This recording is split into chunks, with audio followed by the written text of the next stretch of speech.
When I was a little kid, I was trying, and hoping to become a contender for the World Championship title, to eventually become a world champion. But I will show you a moment from Vaikanzai tournament, from the B group actually. That was when I was still trying to qualify to the A group. This game is from the middle of the tournament. I played against Tomi Nibak with the black pieces.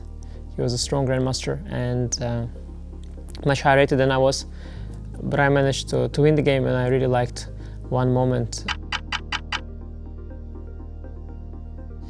Yeah, so the opening was quite tough for me in that game. I was taken out of my preparation quite early on, and at some point my king was quite vulnerable in the middle of the board.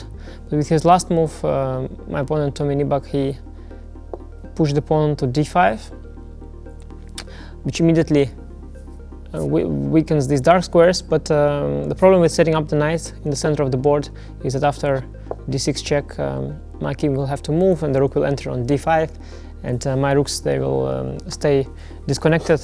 So that wasn't a good option, and I guess that's why my opponent decided to briefly weaken these dark squares. But here I had a very strong move, and also a very pretty one, is move king d6. Usually in a middle game, especially with the queens on the board, you don't place your king so close to the center. You try to hide it behind your pawns, but here the king is surprisingly safe, and now the knight will come to e5 on the next move, and then you got this complete blockade and just nobody can touch the king.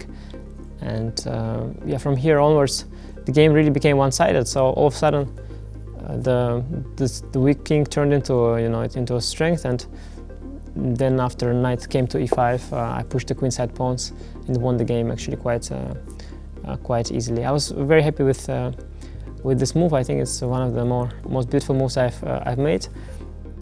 Maybe it depends on your taste, maybe on qualification as well. I don't know.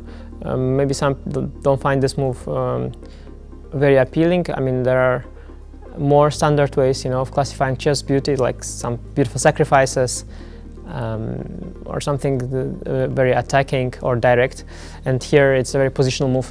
But I remember, yes, for sure, I was very proud to have made that during the game. Whenever you reach some level, you want to aim higher, and as long as you are not yet number one or not a world champion, there's always something to look ahead. So I think I'm still in the dream. I don't think that it's done yet, and yeah, I'll definitely try. And I really enjoy also the process of working on myself, process of trying to get better, trying to be number one. I enjoy chess. I enjoy working on it. So yeah, for me it's wonderful.